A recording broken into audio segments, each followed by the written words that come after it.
Ini tulip ibadah ini tulip dari Gereja Metodis Indonesia ya, Cireng di Semarang. Singkatannya keren, tulip tua-tua lincah periang. Ini keren juga. Tua-tua lincah periang. Nah tadi salah satu anak saya bilang, kenapa saya diajak ke sini? Loh kenapa? Ini kebaktian orang tua-tua. Terus saya bilang, kamu sudah tua juga, sudah punya cucu dia. Lupa diri dia kalau dia sudah punya cucu. Tulip, tua-tua lincah dan periang. Belum pernah saya dengar istilah itu. Luar biasa, betul itu. Ya, kalau dunia berkata makin tua itu apanya makin banyak? Orang dunia berkata apanya makin banyak? Santan. Bukan, penyakitnya. Itu kan orang dunia berkata loh, betul tidak? Tapi kan ini kelompok tulip periang terus pasti nggak pernah sakit. Karena Amsal berkata hati yang gembira adalah obat yang manjur, tapi semangat yang patah mengeringkan tulang. Betul. Tadi waktu kami masuk sini, syukur-syukur cantik-cantik, cakep-cakep, lucu-lucu. Maka itu nggak ada sakit penyakit walaupun sudah tua. Amin. Tulip, tolong ya rombongan saya jangan lupa kata tulip itu keren. Dia tua-tua lincah periang. Oke. Nah, sebetulnya tidak ada ukuran tepat kapan disebut tua. Setuju nggak saya ngomong ini? Ya toh nggak ada ukuran tepat kapan disebut tua. Tapi firman Tuhan memberitahu ukurannya. Kapan orang itu disebut tua? Ternyata bukan angkanya. Berapa bulan yang lalu saya baca berita salah satu perusahaan penerbangan di Amerika, American Airlines, ternyata masih mempekerjakan seorang pramugari umur 92 tahun. Saya kaget juga. Istri saya pun nggak percaya. Dan 92 tahun masih jadi pramugari, lincah, betul-betul lincah. Dan dia sudah kerja, dia itu sudah dipensiun 2 kali. Tapi dia minta kepada pimpinan, ayo, kamu ingin saya hidup atau ingin saya mati? Dia bilang begitu. Jangan campalan. Wah, pimpinan juga bingung. Kalau kamu nggak terima saya mati.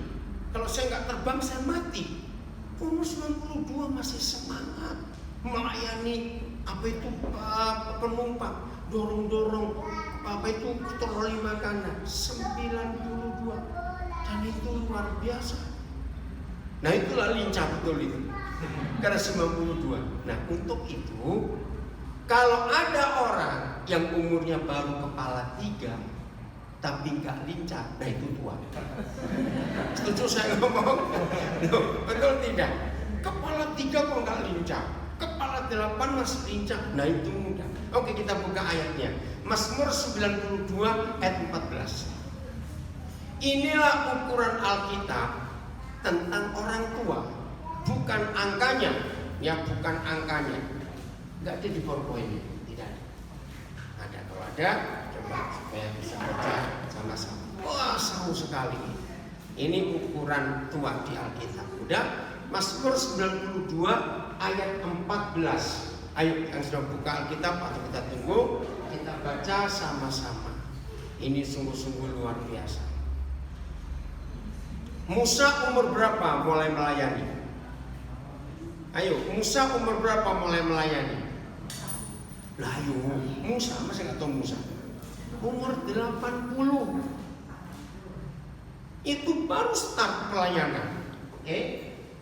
Pada masa tua pun mereka masih berbuah, terus menjadi gemuk dan segar. Gemuknya nggak usah dibaca dulu. Ya enggak, karena kata gemuk secara fisik itu buat orang tua tidak sehat. Tapi 2 kata ini ya, berbuah dan segar. Nah kalau firman Tuhan berkata pada masa tua pun masih berbuah dan segar, Nah ini pertanyaannya. Jadi yang Tuhan sebut tua itu umur berapa? Karena sudah tua pun harus tetap berbuah dan tetap segar. Kok gak ada yang aneh? Nah, berbuat dalam hal apa?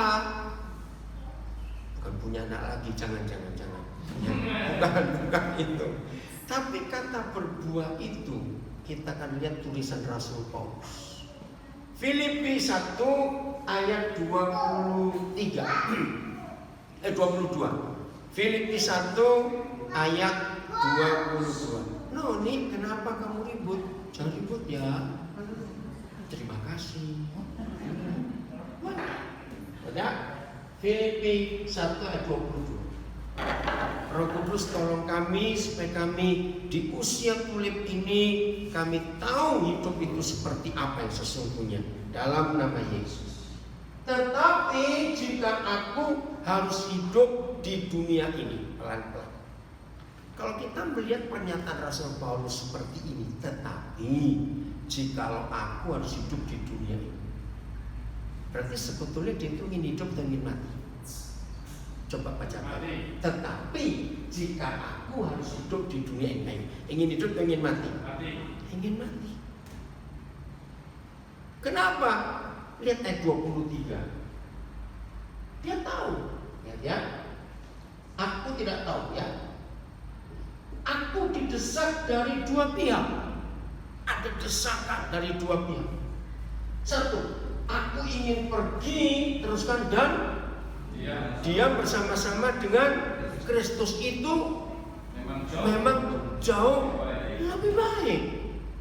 Jelas nggak kalau dia ingin mati? Loh, ya atau tidak?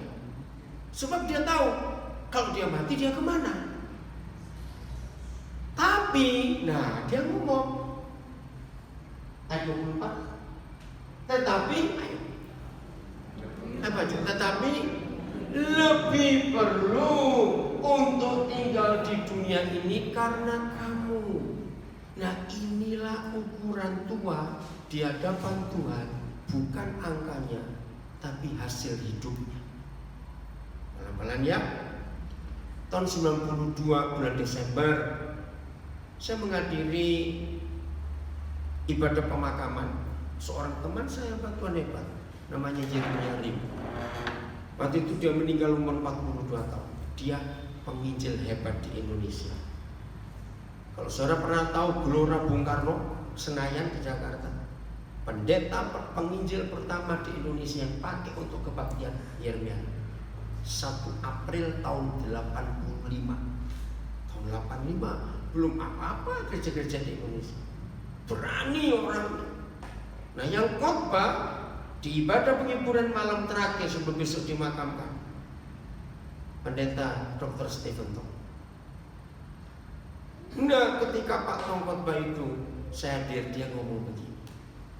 Ternyata buat ukuran Tuhan, mati itu gak harus tua. Loh, apa itu? Begini.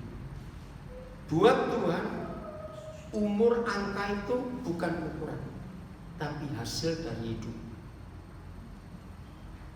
Peti jenazah ada di situ, peti belum ditutup. Dia tunjuk, lihat saudara kita ini. Dunia internasional mengenal dia penginjil hebat, dia bahasa Inggrisnya bagus. Banyak hasil dari pelayanan, buah-buah pelayanan. Dia umur 42 tahun. Orang berkata masih muda, betul 42 tahun. Tapi lihat buah hidupnya. Terus Pak Tong berkata begini, untuk apa umur sampai 90-an tapi ngerepotin orang terus? Setuju? Loh, jawab cepat, maaf jangan ada yang marah. Loh, betul tidak? Untuk apa? Angkanya kalau diperingati wah 80 sekian, 90, tapi nggak ada hasilnya. Maka itu Alkitab tidak menunjukkan angka berapa disebut tua. Tetapi jikalau aku harus hidup di dunia ini, itu berarti kembali ke ayat 2. Pak Gembala Sitoce udah bolak-balik apa? Ya, kembali ke ayat 22. Ini Anak-anak nggak boleh ribut. Kalian mau minum, oke minum sana. Tapi nggak boleh ribut ya. Janji ya. Siapa ketua gengnya ini? Siapa ketua gengnya? Udah. Lihat ini. Tetapi jika aku harus hidup di dunia ini, teruskan itu. Ayo itu berarti bagiku bekerja memberi buah. Stop dulu. Ini firman mau difoto. Saya minggir dulu. Enggak. Udah musuh. Oke, tunggu masih dulu. Supaya nggak kelihatan. Jelas sih. Jadi bukan umurnya, tapi buahnya. Tetapi jikalau aku harus hidup di dunia ini, itu berarti bagiku bekerja memberi buah. Buah apa yang Tuhan ingin cari dari kita? Kita sekarang merenungkan pohon buah. Banyak hal kita belajar tentang pohon buah. Entah buah mangga, entah buah jeruk, entah buah pepaya, ya buah rambutan, buah durian, pokoknya pohon buah. Banyak kita bisa belajar. Tapi satu yang penting, ini yang membuat saya heran sampai hari ini tentang pohon buah. Dengar pernyataan saya, dan saya minta semuanya jawab. Tulis, jangan lupa. Apa tadi? Tua, lincah, periang. Jangan lupa jawab. Ada nggak pohon buah yang pernah tahu rasa buahnya sendiri? Pohonnya itu. Ngerti nggak pertanyaan saya? Jawab. Ada tidak pohon buah yang bisa tahu rasa buahnya sendiri? Loh, ngerti nggak pertanyaan saya? Oke, kalau saya ketemu pohon rambutan, pohonnya tahu nggak rasa rambutannya seperti apa? Saudara ketemu pohon durian, pohonnya tahu nggak durian itu seperti apa rasanya? Pohon pepaya, tahu nggak dia pepaya itu seperti apa rasanya? Cepetan jawab. Nggak tahu toh? Nah, kalau pohon buah itu model manusia seperti kita ini kerja, tapi nggak pernah ikut merasakan hasilnya. Mau kerja terus atau diam? Udah coba saya tanya, coba. Kerja atau diam? Loh, ayo. Saya ini kalau khotbah itu ngajar, nah seperti ini harus ada yang jawab. Loh, betul tidak? Logikanya, untuk apa pohon buah itu tetap berbuah kalau dia sendiri nggak tahu rasa buahnya itu apa? Setuju nggak saya ngomong? Nah, inilah orang tua yang Tuhan rindukan. Maka itu tadi ayat pertama kita baca Mazmur 92 ayat 12 ayat 14. Walaupun sudah tua tetap berbuah dan segar. Kagum kalau kita lihat pohon buah itu, nggak pernah kecewa. Ada nggak pohon buah marah, ngambek? Orang Semarang bilang apa ya ngambek itu? Orang Semarang, kalau orang Surabaya bilang gondok, mutung, ya. Ada nggak pohon buah mutung? Ketika buahnya dipetik terus dia ngomel, tahun depan aku nggak berbuah, enak aja kamu makan terus. Ada pohon buah mutung? Ayo jawab, ada tidak? Tidak. Maafkan saya. Masalah terbesar buat orang tua, maka itu yang belum merasa tua catat ini baik. Masalah terbesar buat orang tua adalah urusan mantu. Mulai tolak-tolak. Serius saya bilang. Banyak orang tua capek mikirin mantu. Halo, ada orang tidak di sini? Betul, tolong ya, kalimat ini dengarkan. Sangat salah kalau papa mama mertua, dengar ini ya. Ini membuat banyak orang tua sakit-sakitan karena hatinya jengkel terus. Sangat salah kalau papa mama memaksa mantu harus baik seperti anak. Loh, jawab, salah atau betul? Ayo, ada yang betul itu. Yang betul yang mana ini kok? Saudara, ini yang kita harus pikir. Mantu-mantu kita tidak bisa kita paksa sebaik anak kita. Setuju? Anak nggak kawin-kawin, bingung. Sampai di titik-titik, tolong cariin dong, tolong cariin. Ya itu tidak enak ini mama papa. Sudah dapat mantu, diricuki lagi. Halo, betul? Anak mantu nggak bisa kita paksa baik seperti anak kandung. Ingat itu baik-baik. Akhirnya punya 4 anak, pasti punya 4 mantu, jangan punya 6, salah itu. Betul nggak? Punya 4 anak, punya 4 mantu. Maaf, ada mantu-mantu, maaf saya ngomong, yang menjilat. Berarti nggak kata ini. Suka ngebelati mertuanya, ada itu. Nah, kalau mertua tidak berhikmat, pasti antar mantu jadi ribut. Sebab sebagai mertua kita akan banding-bandingkan. Kalau kita bertamu ke rumah teman, kita bertamu ke rumah saudara, pasti mantuku nomor 2 itu baik, tapi nomor 3 tidak boleh. Nah, kalau mantunya dengar, jadi apa? Ayo jadi apa? Jadi masalah. Betul tidak? Siapa yang jadi korban? Anak kita. Karena mereka kan kejepit dong. Ini istri atau suami, ini mama atau papa. Kasihan mereka.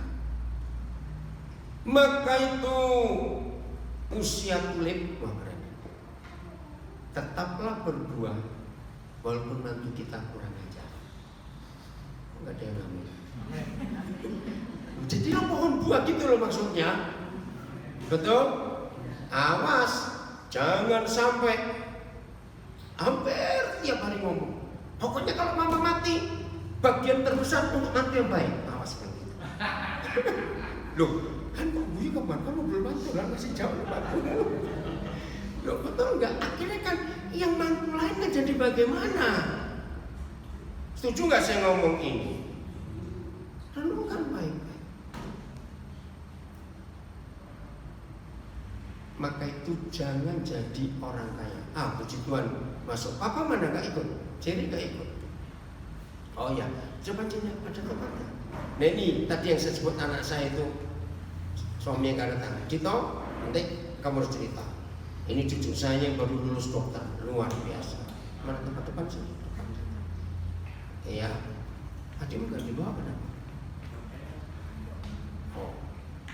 Terus ya, ini penting sekali supaya kita tidak salah dalam hidup. Ya. Kuncinya tetap berbuat, tetap berbuat.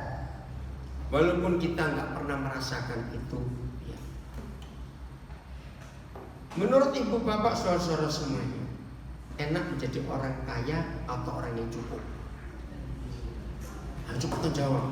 Enak jadi orang kaya atau orang cukup? Jangan pura-pura ya, jangan pura-pura. Ayo, enak jadi orang kaya atau orang cukup? Nah, yang jawab kaya dengar baik-baik. Orang kaya itu pasti susah mati.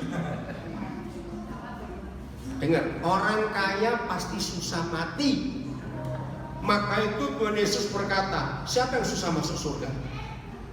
Ayo Tuhan Yesus ngomong, siapa susah masuk surga? Orang kaya. Kenapa orang kaya susah masuk surga? Karena susah mati. Loh, kok bisa? Maaf, jangan. Kalau yang mau mati suami, ini kaya loh ya, kaya bukan cukup ya. Pasti si suami kaya itu nggak mati-mati mikir gini. Siapa nanti yang jadi penggantiku, jadi suami muda istriku ini? Loh, jujur mikir nggak? Loh, maaf loh. Lu mikir gitu enggak? Enak yang kawin dengan istriku nanti, tinggal menikmati kekayaan yang aku sudah capek-capek kerja. Mikir gitu enggak kira-kira? Loh, jawabnya saya tanya, pura-pura jadi orang kaya gitu loh, supaya kita tuh mikir. Saya ngajak ngomong, wah, loh, betul enggak? Suami kaya susah mati, kami mikir, istriku nanti pasti kawin lagi. Walaupun semua yang mau mati masih pesan, kok bisa jangan kawin lagi ya? Ya aku sudah mati mana tahu. Maaf. Nah begitu pula sebaliknya. Kalau yang mau mati si istri yang kaya, dia mikir, perhiasanku dipakai perempuan itu nanti. Lu ya atau tidak? Wih, kalungku yang berlian itu, terus gue dipakai nanti itu. Terus siapa yang tidur di tempat tidurnya nanti? Wah, perempuan itu. Maaf saya ini ngomong apa adanya. Lu betul atau tidak? Maka itu susah mati. Terus yang berikut, mikirin anak-anak itu pasti baik-baik secara umum namanya anak. Nah, tapi mantu-mantu. Halo, mikir nggak kalau mau mati orang tua ini? Wah ini mantu-mantuku rebutan semua nanti. Maka itu jangan pengen jadi orang kaya, susah mati. Jadilah orang cukup. Udah yang ngamen. Bener? Jadilah orang cukup. Orang Semarang pasti kenal dengan nama Oei Tiong Ham. Ingat kisah salah satu hidup anak perempuannya. Saya lupa siapa namanya siapa itu. Yang terkenal betapa menderitanya dia gara-gara kekayaan orang tua. Maka itu yang penting selama kita hidup yaitu berbuat, biar orang lain yang menikmati dan kita tetap segar. Kita buka Kejadian 2 ayat 24. Jauh sebelum ada mama, papa, mertua, dan anak mantu, Tuhan sudah pesan ini jauh sebelum itu. Begini pesan Yahweh Tuhan kita. Sebab itu siapa? Baca sebab itu siapa? Seorang laki-laki harus apa? Meninggalkan papa mamanya, terus dan bersatu dengan istrinya, terus. Nah, kalau kita mau teliti firman ini firman yang aneh luar biasa. Ini firman untuk siapa? Pertama kali papa kita ucapkan untuk Adam dan Hawa. Lucu nggak? Adam dan Hawa yang menikah dipesan. Lucu. Kenapa lucu? Kan mereka nggak punya orang tua, nggak punya mertua. Lucu atau tidak? Coba-coba. Waktu Adam dan Hawa kawin, mereka kan belum punya orang tua dan belum punya mertua. Ngapain Tuhan ngomong kepada mereka? Dan itu untuk kita selanjutnya. Nah menurut firman ini, mama mertua sebaik apa termasuk istri pendeta, catat tidak bisa dikumpulkan dengan mantu perempuan. Amin kan? Ini ayat luar biasa. Ini jadi masalah di rumah. Gini cara mikir, satu dapur tidak boleh dua koki. Setuju? Nah ini arti ayatnya. Maka itu kalau saya konseling pranikah, pengantin laki saya akan lebih cecer banyak daripada calon pengantin perempuan. Yang pertama ini, anak mama, mbok-mbok entah ya kata itu, anak mama tidak boleh dikawinkan. Kalau enggak nanti istrinya cepat mati. Ayo, kenapa anak mama nggak boleh dikawinkan? Cepetan ayo, kita mikir. Manja satu, betul. Dua, apalagi penting ini. anak mama. Maka kenapa? Disayang, betul. Istrinya menderita. Maka dia, si suami ini, anak mama ini, dikit-dikit ngomong, kamu kok gak kayak mamaku? Kenapa gak kayak mamaku? Masa gini kok gak kayak mamaku? Nah, siapa bisa tahan jadi istri yang dibandingkan dengan mertuanya terus? Betul tidak? Ya Ki, ke belakang sana Ki, toilet penunjuk. Ngerti? Maka itu firman ini hebat sekali. Jauh sebelum ada mertua dan orang tua, Tuhan sudah pesan. Tapi kalau anak perempuan masuk tidak apa-apa. Tapi kalau anak laki yang masuk itu jadi masalah. Maka itu jangan berusaha mendamaikan mama mertua dengan nanti perempuan. Dari sono sudah gak bisa jadi tulis. Pakai itu yang mau menikahkan anak laki harus mikir. Nah, dengar anak-anak laki yang di sini, Tuhan Yesus pernah bilang begini, belajarlah kepada burung. Masih ingat?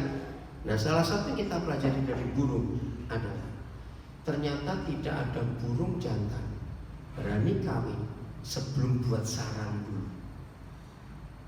Ini ayatnya. Nggak harus buat rumah sendiri, enggak.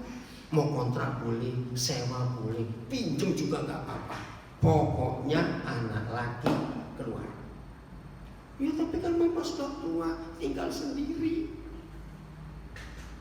Tetap usaha jangan. Kalau mau tetap dekat, bangun sebelah. Sewa di sebelah, jajaran itu maksudnya. Hal yang berikut berbahaya, cucu. Ngerti maksudnya? Maaf. Mengapa cucu yang dirawat, dibesarkan emak engkau, opa oma cenderung manja dan rusak? Betul ya atau tidak? Loh kok Pak banget itu. Dan Alkitab tidak boleh. Yang mendidik anak harus papa mama, bukan emak engkau. Maka itu kalau sampai ada cucu-cucu berkata, enggak, di rumah emak aja, di rumah engkau aja, itu bahaya. Itu bahaya. Artinya di rumah opa oma semuanya boleh. Nah, rusak. Ngerti ya? Maka itu hebat sekali firman ini. Maaf, kalau saudara pernah tahu kasus ini, coba saudara jawab dengan kuat suaranya supaya yang belum jangan sampai salah. Maaf. Khususnya anak-anak orang Tionghoa. Dengar ya, yang keturunan Tionghoa. Anak laki pertama di keluarga Tionghoa.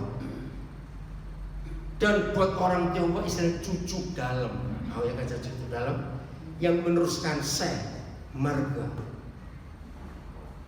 Itu kenapa cenderung susah hidupnya. Sudah menikah pun masih ngerepoti papa mama. Maaf, pernah tahu kasus itu? Lu pernah tahu nggak? Anak pertama dari keluarga Tionghoa yang dimanja dari kecil, dia susah jadi pemimpin dalam keluarga. Maka itu firman ini penting. Saya lanjutkan. Ratapan 3 ayat 27-28. Maka itu kalau ini sebagian besar usia sudah punya cucu, nah nasihati anak-anak kita supaya cucu laki kita gak rusak. Lihat ini firman luar biasa. Jadi supaya kita di masa tua nggak direpoti mantu, nggak direpoti cucu, nggak direpotin anak, supaya sejak kita masih muda, waktu anak-anak masih kecil, kita siapkan mereka seperti firman Tuhan ini aja. Ya, baca sama-sama. 1, 2, 3.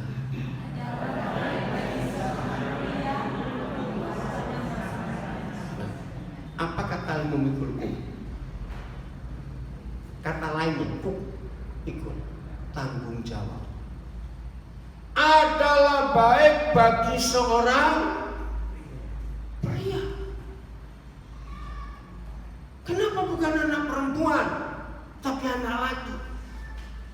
Adalah baik bagi seorang pria sejak kapan? Sejak kapan? Masa muda. Suruh apa? Pikul tanggung jawab. Lihat ayat 28. Ya, ini penting sekali. Ayat 28. Biarlah siapa? Bukan, saya tanya. Ayo, biarlah. Bukan, saya tahu dia. Pria, anak laki pada masa muda, mikul tanggung jawab, suruh apa? Suruh apa baca? Duduk sendirian ketika duduk sendirian dan berdiam diri kalau Tuhan membebankannya. Dengar ya.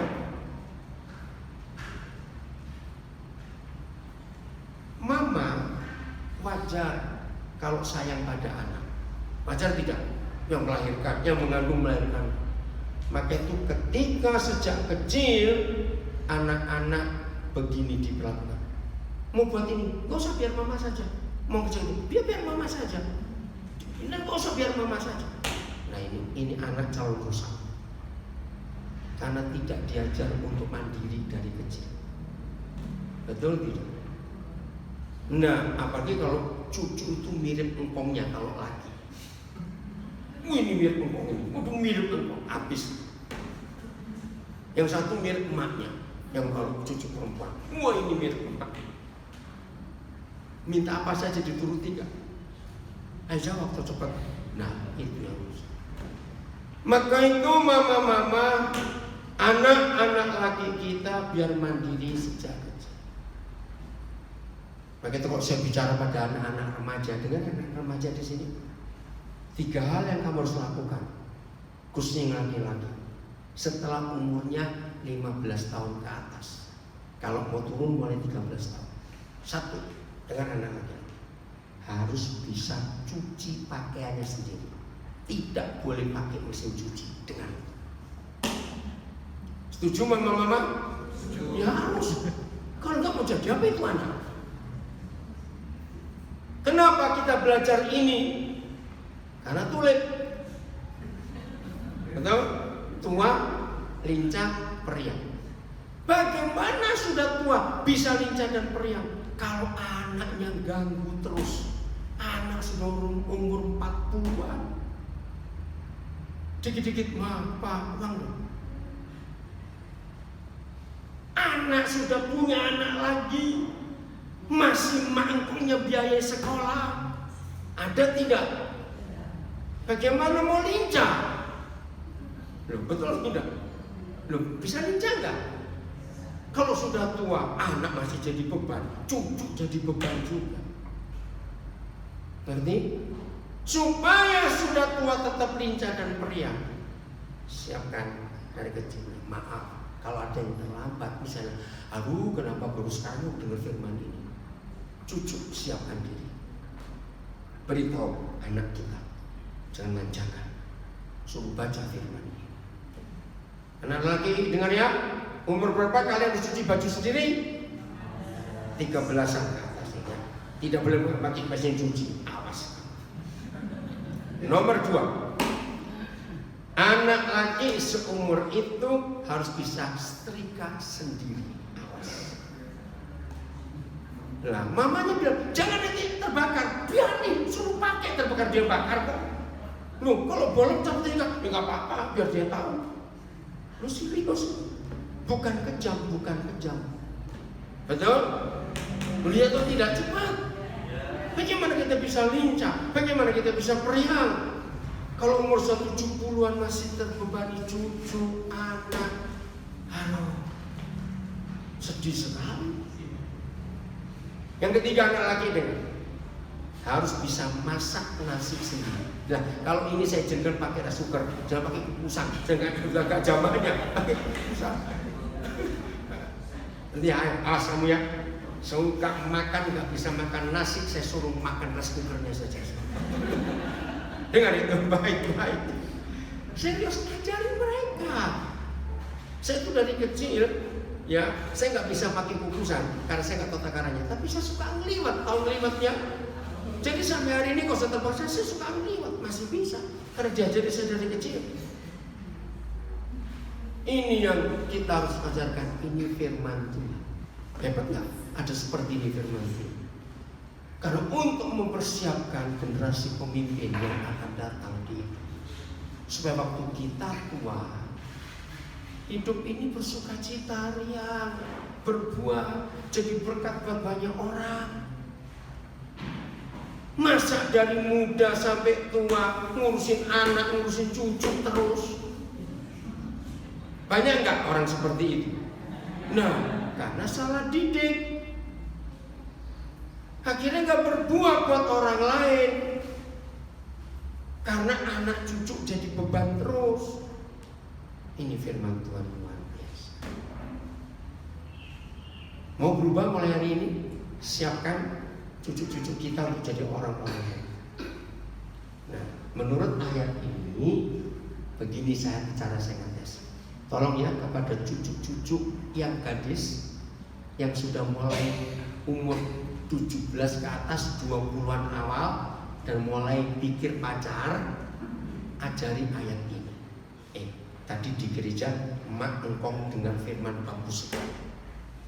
Jadi kalau kamu kenalan pada seorang cowok, ini anak cucu perempuan ya, anak perempuan dengar kamu yang masih muda. Kalau kamu salaman dengan cowok, coba rasakan tangannya kasar atau halus. Loh, saya ini penting. Menurut dua ayat ini, anak laki tangannya harus kasar atau halus? Cepetan jawab. Kenapa harus kasar? Kenapa harus kasar? Karena Nikul mau kerja. Maka itu kalau cowok tangannya halus, jangan kerja di salon dia. Wah, celaka nanti, maaf. Ngerti maksudnya? Misalnya laki lihat tangan kasar atau halus, cepet lihat anak laki-laki itu. Jadi firman Tuhan itu luar biasa. Supaya sampai tua pun tetap lincah dan periang. Masa suka istilah. Siapa yang menemukan istilah ini? Sejak kapan ini ada? Oh, gembala senior. Biasanya saya dengar kata umas, usia emas. Ada yang senior, ada banyak ini. Tapi ini tulip itu baru hari ini saya dengar kata tulip. Keren, GMI Semarang.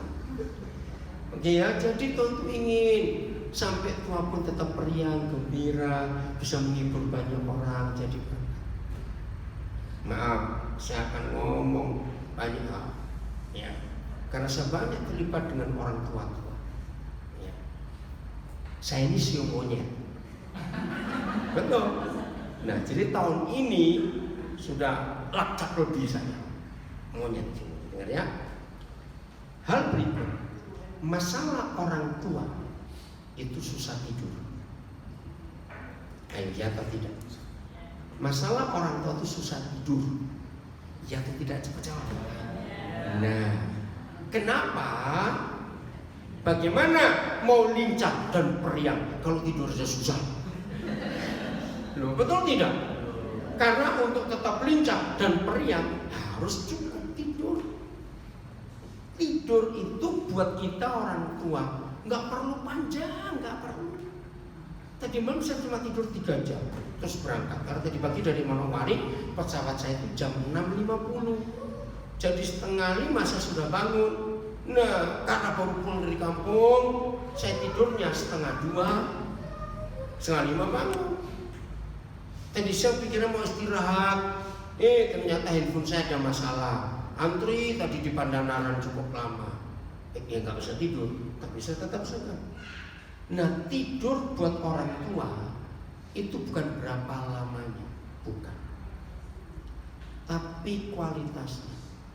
Kalau 3-4 jam, tapi nyenyak sekali, itu segernya luar biasa. Betul tidak? Nah, bagaimana kita yang sudah usia kulit ini tetap bisa tidur enak? Catat 2 hal. Walaupun ini susah dilakukan buat orang tua. Salah satu kelemahan orang tua, kalau cerita dulu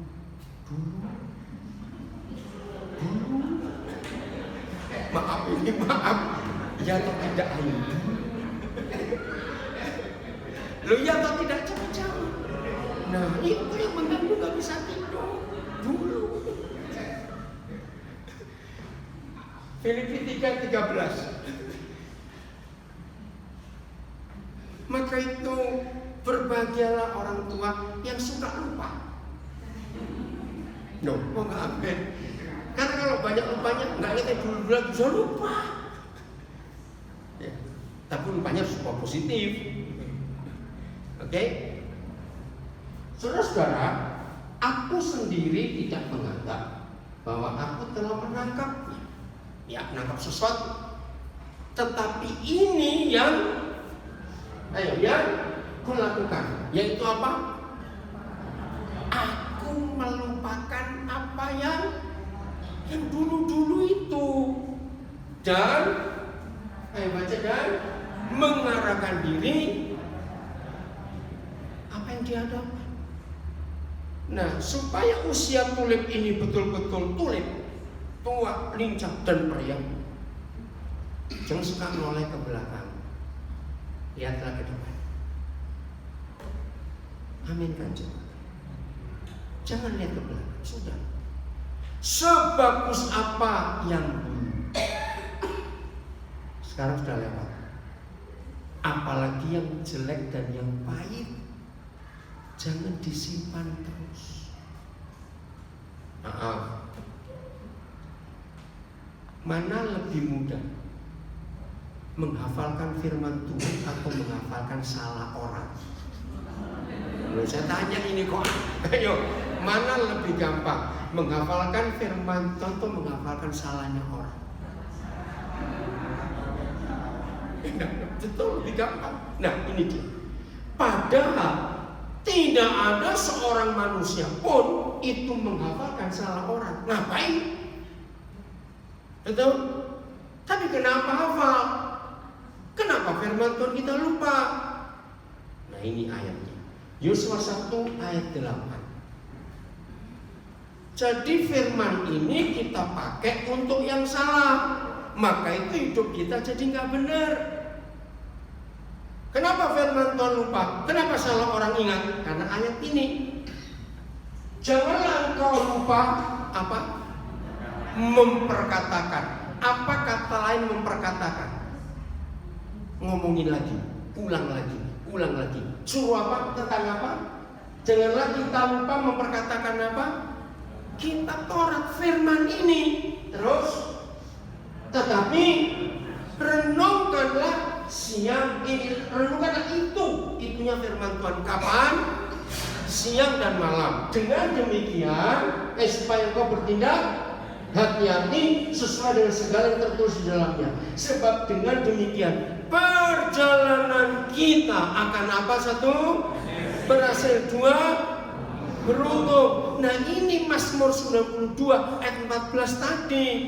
Sampai masa tua pun tetap segar dan berbuah, karena yang direnungkan firman Tuhan siang dan malam, dan itu diomongin terus. Saya beri contoh satu lagi, jangan marah tapi tertawa. Firman Tuhan atau firman mama mertua yang lebih gampang dihafal? Ayo jawab. Kan semua kita pernah jadi mantu tuh. Loh saya tanya, kan pernah jadi mantu tuh. Ayo firman Tuhan atau firman mama mertua yang lebih gampang dihafal? Ayo nggak usah pura-pura, saya tahu. Mengapa firman mama mertua lebih gampang dihafal daripada firman Tuhan? Sebab firman, saya pakai kata firman untuk Tuhan, untuk orang supaya gampang. Sebab firman mama mertua diperkatakan tiap hari dan direnungkan siang dan malam. Loh betul, maka itu apa? Jadi begini ya, oke. Ayo, maka itu kalau kita belajar firman itu menyenangkan sekali firman. Tetangga kita ngomong cuma satu kata, dan kata itu cuma 4 huruf. Maaf, saya ambil contoh jelek. Babi. 4 huruf toh? Gak betul tidak? Berpengaruh nggak di hidup kita? Ayo, berpengaruh nggak 4 huruf tadi? Betul? Loh, berpengaruh tidak? Ayo coba jawab. Wah, itu tergantung temperamen orang. Hanya 4 huruf bisa urusan polisi. Loh, bisa tidak? Nah, tergantung orangnya toh. Ini yang kita salah. Mendengar khotbah, mendengar firman, kita sih nggak pernah ngitung berapa ribu huruf. Ngerti nggak maksud saya? Harusnya mana yang berpengaruh di hidup kita? Yang 4 huruf BABI tadi atau ribuan huruf dari firman Tuhan? Harusnya mana yang berpengaruh? Ayo, harusnya mana? Harusnya firman. Tapi buktinya, kalau ditanya, apa firman Tuhan 2 minggu lalu? Apa ya? Iya ya, apa ya? Tapi coba, apa kata mama mertua 20 tahun yang lalu? Ingat tidak? Coba jawab. Ingat tidak? Pasti ingat. Nah, padahal mama mertua sudah mati 15 tahun yang lalu. Ngerti ilustrasi ini? Saudara, maka itu jangan memperkatakan salah orang. Amin. Tapi perkatakanlah Taurat itu dan renungkan siang dan malam. Diulang lagi. Kata merenung itu diulang lagi. Ya, saya beri contoh. Pagi-pagi kita keluar rumah, entah yang sudah pensiun atau masih kerja. Tiba-tiba ketemu seseorang di jalan, marah-marah dia. Loh, kenapa kamu marah-marah? Belum sempat dijawab, dia sudah pergi. Nah, pasti kalau kita 1 jam kemudian ketemu seseorang, kita memperkatakan nggak perkataan orang tadi itu? Kamu tahu nggak? Tadi aku ketemu orang itu, nggak ada hujan, nggak ada angin, kita lagi. 2 jam kemudian ketemu orang lain lagi, perkatakan lagi, kamu tahu nggak orang itu tadi? Siang-siang ketemu orang lagi, perkatakan, kamu tahu nggak orang itu ngomong apa? Waktu makan siang merenung, kok dia ngomong begitu ya? Salahku ini apa? Sambil makan merenung. Selesai makan, ketemu orang lain lagi, perkatakan lagi. Pulang ke rumah sore-sore dari kerja, ketemu anak, ketemu istri, ketemu suami, cerita lagi, apa orang tadi itu ngomong? Diulangi besok, lusa, seminggu. Lama-lama hafal. Karena diomongin, direnungkan. Betul tidak? Nah, itu yang salah. Yang disuruh memperkatakan adalah firman Tuhan, dan yang disuruh merenungkan adalah firman Tuhan, bukan firmannya orang. Nah, itu yang membuat orang tua susah tidur. Sebab omongan orang sejak kita umur 19 tahun, 20 tahun, 21 tahun. Nah, ini kalau saya lihat wajahnya ini rata-rata sekepala 7 semua ini. Betul nggak? Nah, terus di otak ini isinya berapa banyak ya? Kata orang. Bagaimana mau tidur? Belum merem, muncul lagi, melek lagi. Betul tidak? Belum lagi ipar. Ada nggak masalah dengan ipar? Saya tanya, ada nggak yang punya ipar? Ada lah. Masalah dengan ini, masalah dengan itu. Jadi nggak bisa lincah, nggak bisa periang. Habis yang diingat-ingat salahnya orang terus. Bahkan tidak sedikit kita ini bisa hafal bajunya orang itu waktu ngomong pertama. Betul nggak? Sampai ingat kembang-kembangnya, warnanya, ingat semuanya itu. Karena kita perkatakan terus dan kita renungkan. Maka itu orang yang susah istirahat pasti timbul sakit dalam hidupnya. Betul? Pasti sakit. Ini ayatnya, Yohanes 7 ayat 23. Jadi kalau kita mentaati firman Tuhan, nggak perlu langganan dokter, nggak perlu langganan apotek, nggak ada yang ngamen lagi. Amin. Kalau kita mentaati firman Tuhan, nggak perlu langganan. Banyak orang ya kemana-mana yang masih muda juga, di tasnya, di dompetnya pasti ada Botrek, Panadol, apa sejenisnya itu, obat darah tinggi, kolesterol. Makan obat kok kayak makan kacang, sak tahu itu banyak betul, warna hijau, kuning, biru, putih apa lagi. Nggak perlu. Kalau kita taat pada firman Tuhan, amin, itu pasti sehat. Ya. Jika seorang menerima sunat pada hari Sabat, supaya jangan melanggar hukum Musa. Mengapa kamu marah kepadaku? Karena aku menyembuhkan seluruh tubuh seorang manusia kapan? Pada hari Sabat. Ini firman luar biasa. Jadi saudara dan saya selalu sembuh, artinya selalu sehat kalau kita masuk Sabat. Apa kata lain Sabat? Istirahat. Maka itu lihat, tiap kali kita kunjungan orang sakit, entah di rumah atau di rumah sakit, kalau kita mau pamit pulang, kita pesennya apa? Nggak mungkin bilang, rajin cari duit ya. Rajin cari duit. Ayo pesen kita apa? Banyak istirahat. Ternyata konsep ini sudah ada ribuan tahun lalu. Nah saudara, istirahat itu bukan tidurnya. Bukan. Saya percaya semua kita pasti pernah punya pengalaman. Ada waktu 10 jam untuk tidur, tapi gelap. Lebih capek nggak daripada nggak tidur? Nah, maka itu istirahat itu bukan tubuhnya, tapi pikirannya.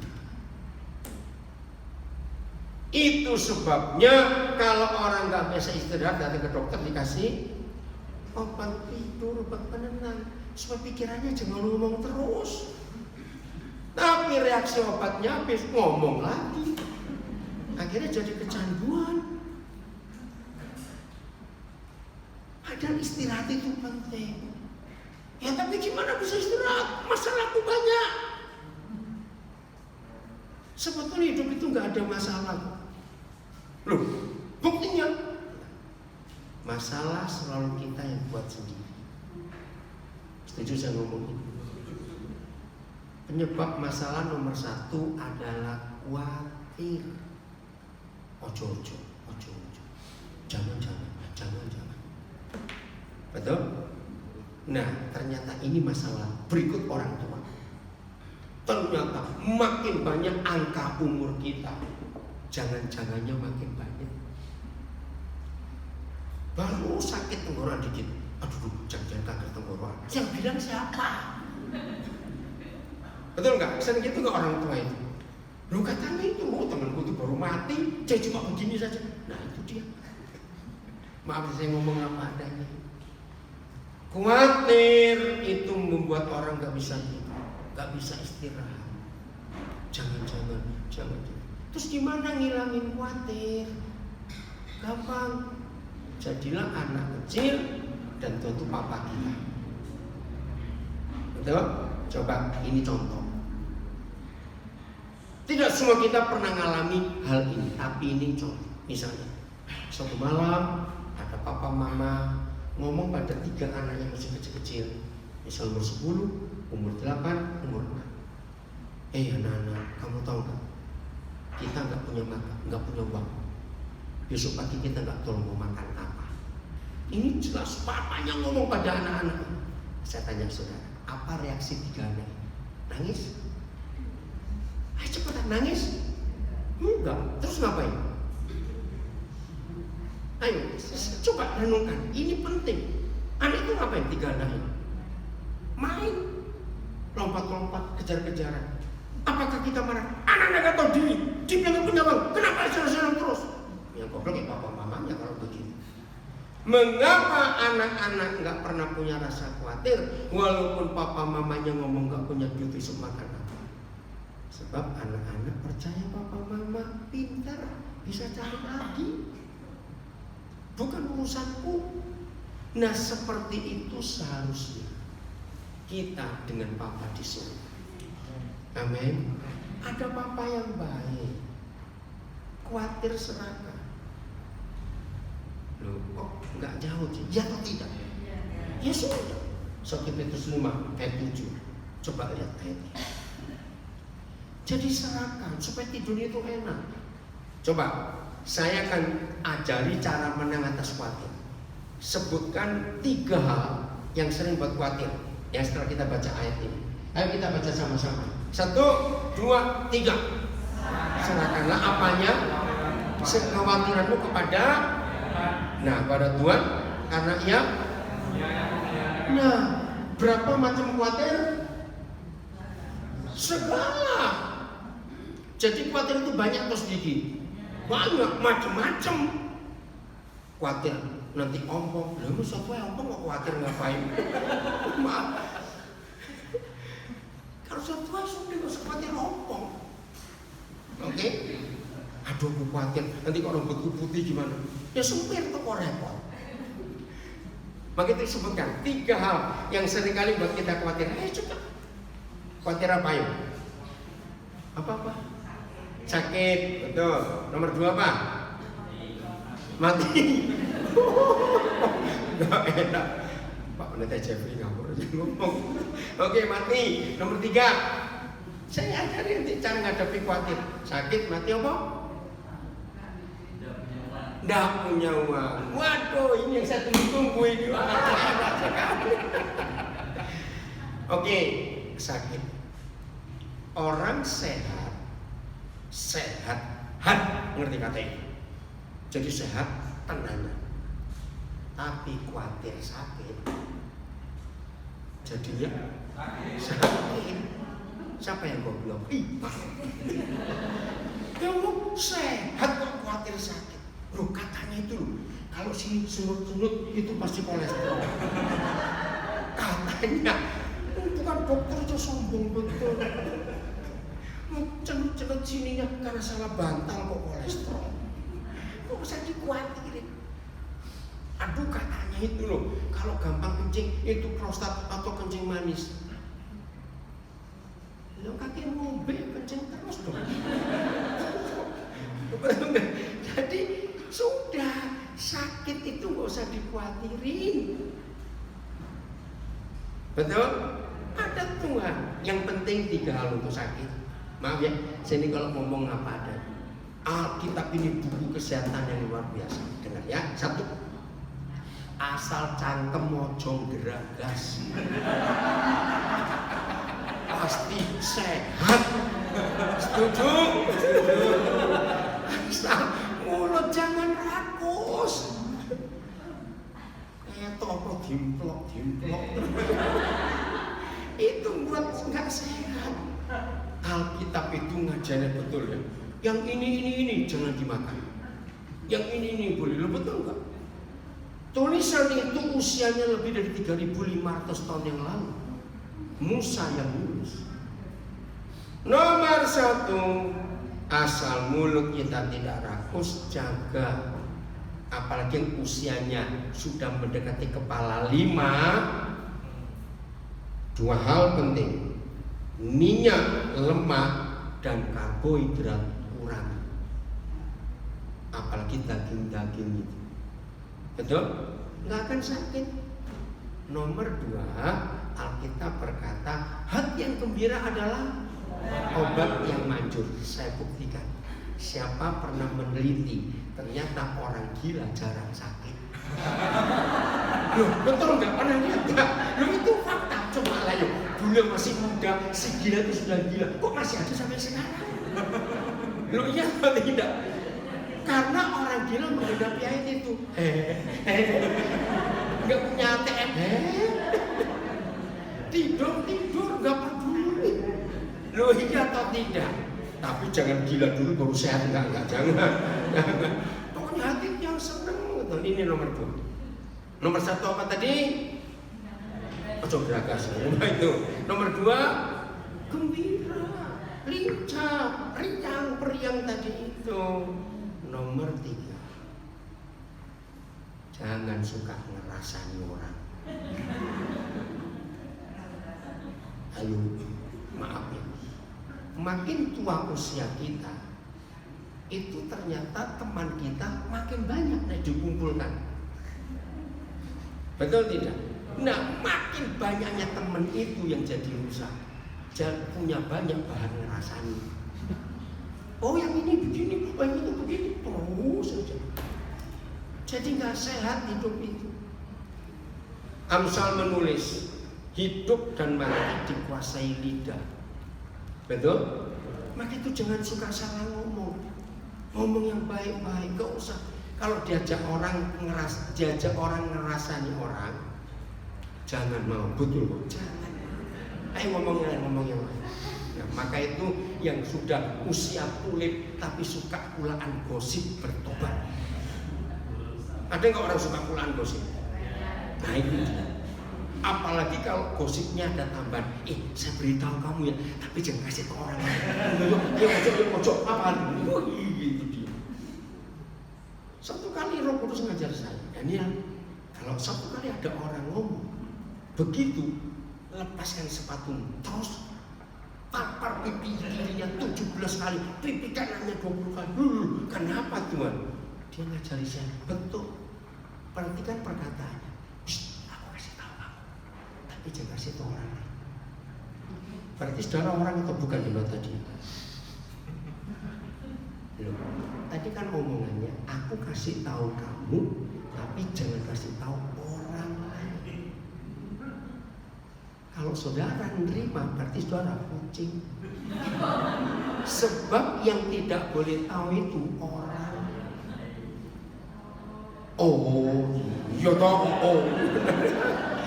Maka itu kalau kita ini orang, apa ono cuan keming. Kalau kamu bilang orang lain nggak boleh tahu, aku juga menungso. Betul? Kalau itu ngomong ke anjing sana, katakan orang lain yang nggak boleh tahu. Lu ya atau tidak? Nah itu dia. Jadi nggak usah ngerasain orang. Ngerti?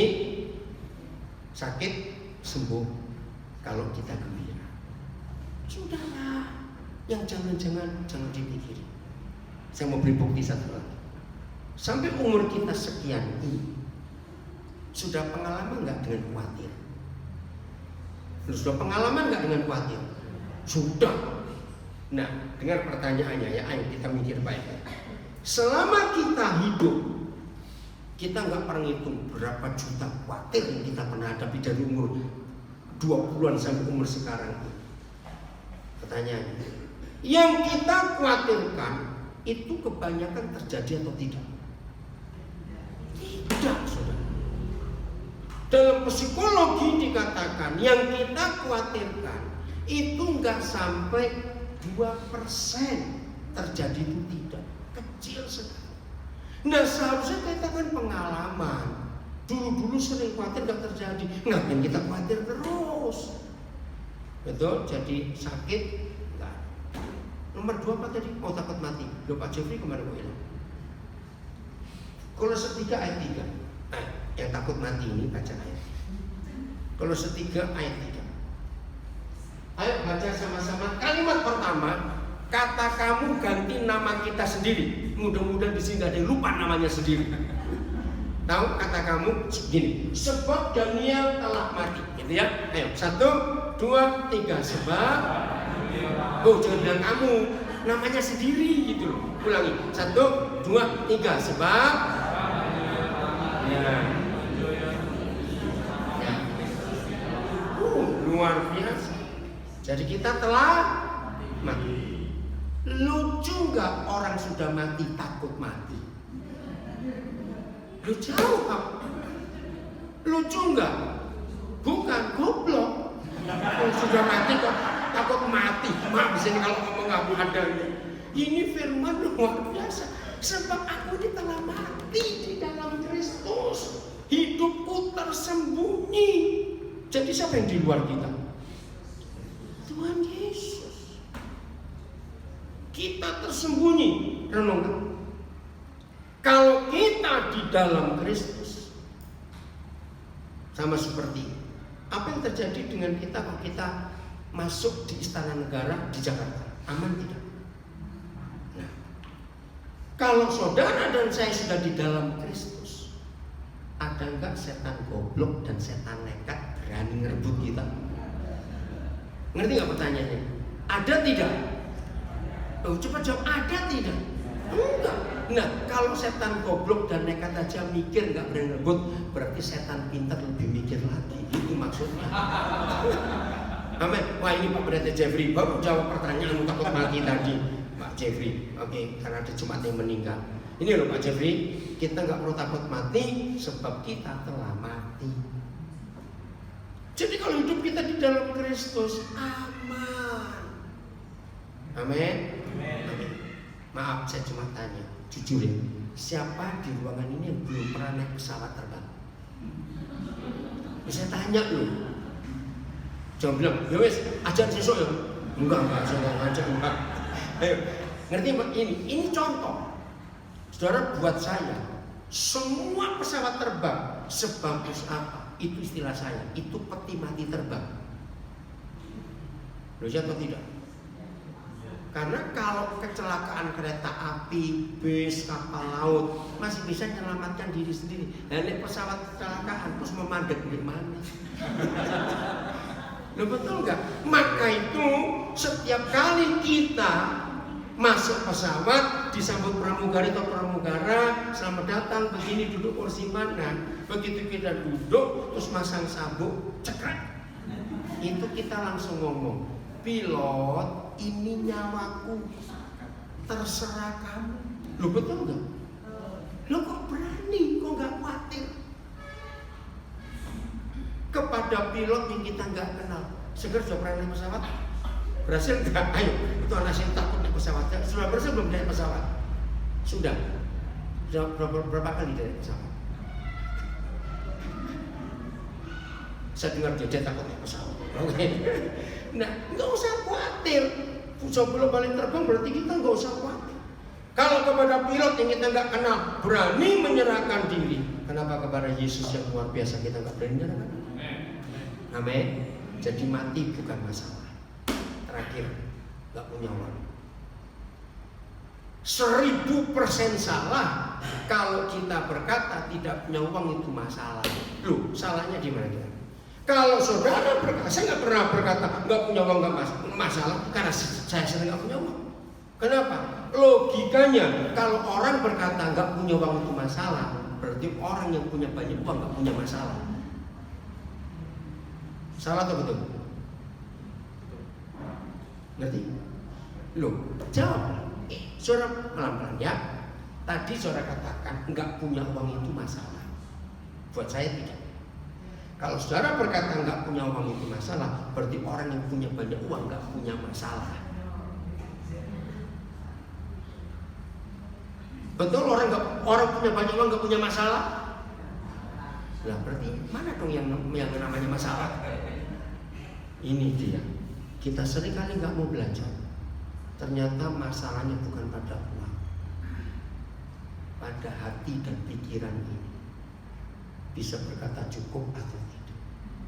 Maaf, apalagi yang sudah umurnya kepala 7, nggak usah punya banyak duit, mau diapain? Lo jujur, betul tidak? Lo mau beli apa? Betul tidak? Mau beli apa? Justru kalau makin tua, makin gak punya uang itu makin tenang hidup itu. Maka itu kenapa banyak orang-orang tua kayak sipir penjara, kerincing kalau jalan. Apa itu yang bunyi? Kunci. Sembarang dikunci. Kok ditanya, itu saya apa? Yang boleh tahu apa? Maaf saudara, harusnya kita ini makin tua, justru makin kurangnya punya apa-apa. Supaya kalau sewaktu-waktu Tuhan panggil merempet, nggak merat sebelah. Karena duitnya mau diapain? Lo betul tidak? Lo iya atau tidak? Coba jawab. Lebih tenang loh. Kalau kita makin tua nggak punya uang itu makin tenang. Coba sih, mau makan berapa banyak? Betul? Makin tua, lambung kita makin mengkeret. Betul toh? makin dikit isinya. Lu atau tidak? Justru kalau kita makin tua jangan banyak-banyak makan, nggak sehat. Setuju? Nah, tapi yang bilang, ya tapi kalau lagi nggak punya uang, lapar gimana? Gampang, saya ajari. Carilah rumah teman yang baik, jam makan. Loh kok ya? Loh, betul nggak? Gampang. Oh, apalagi kalau anak saudara banyak. Datang aja ke rumah salah satu anak yang giliran lah. Minggu ini anak nomor 1, minggu depan nomor 2. Masuk papa mama datang nggak ditawari makan, jam makan. Nggak. Nah, kalau saudara-saudara ke rumah teman jam makan pada waktu nggak punya uang, ternyata teman nggak ngajak makan. Oh, senasib. Ya sudah, wah lagi. Ya minum air saja kan sehat. Kenyang. Itu detox, minum air itu detox. Lo serius? Saya bisa hidup segampang ini karena saya percaya firman Bapa saya. Firman-Nya ya dan amin. Janjinya tidak pernah batal, luar biasa. Siapa tahu Yesus itu nggak punya uang? Loh, kok nggak percaya? Siapa tahu ada ayatnya dia nggak punya uang? Ayo, di mana? Kisah apa? Cepetan. Ayo, waktu apa? Iya, waktu harus bayar derma, bayar pajak rumah ibadah, dia nggak punya uang. Jadi kalau kita sering nggak punya uang, itu temannya Tuhan Yesus kok. Betul, amin. Nggak apa-apa, nggak punya uang. Oke, jadi 3 kekhawatiran nggak ada alasan. Amin, setuju ya? Istirahat, sukacita, tidur yang enak, nggak usah mikir yang macam-macam. Cukup satu macam-macam mikir. Bagaimana bisa berbuah yang dinikmati oleh orang lain. Akhir tahun 70-an, saya lupa tahun berapa. Akhir 70-an, tiba-tiba saya dapat sebuah buku. Judulnya Warisan Abadi. Saya lupa siapa pengarang. Nah, salah satu di buku itu ada satu kalimat yang buat saya berubah. Nah, tahun akhir saya ini kelahiran tahun 56. Jadi tahun 70-an akhir saya baru umur 20-an. Tiba-tiba ada tulisan begini. Yang paling penting dalam hidup ini adalah kalau suatu hari kita mati, orang akan nulis apa di batu nisan kita. Wih, itu saya mikir. Iya ya, kira-kira orang akan nulis apa? Nah, perhatikan. Wah, jangan marah saya ngomong. Yang sudah kepala 7 ke atas, mulai mikir. Nanti kalau aku dikubur, anakku, anak-anakku, mantuku, cucuku, teman-temanku akan nulis apa di batu nisan. Dengar, tulisan di batu nisan kita itu tergantung apa kita. Ngerti artinya? Tergantung apa kita. Buah hidup kita selama kita masih hidup. Ayo, kira-kira ada nggak yang suka? Gini, misalnya ada orang tua pesan pada anak-anaknya nanti, dengar ya. Kalau papa mati, kalau kamu mati, tulis di sini dibaringkan maling terkenal itu. Amin amin. Ngerti nggak contoh ini? Mau begitu? Lalu dia bilangin, wah, ya nggak mau tuh. Maka itu, kira-kira kalau hari itu tiba, orang akan nulis apa? Maaf, saya cuma cerita. Kalau pakai umur angka Musa, umur kita 70, kalau kita kuat 80, berarti sisa hidup saya tinggal 8 tahun lagi. Tapi saya tahu, bersama istri saya, bersama anak-anak saya tahu, kalau hari itu tiba, pasti anak-anak Papua akan nulis bagaimana saya berjuang untuk masa depan mereka. Karena ada buah yang saya buat selama saya masih hidup.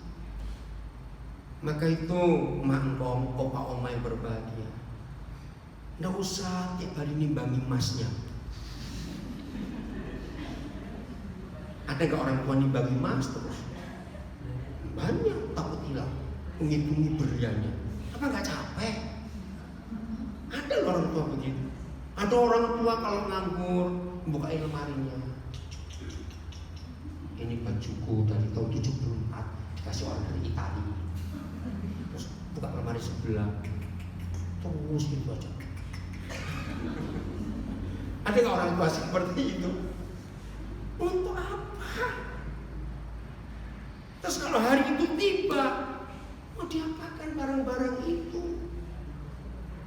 Amin. Lu ya atau tidak?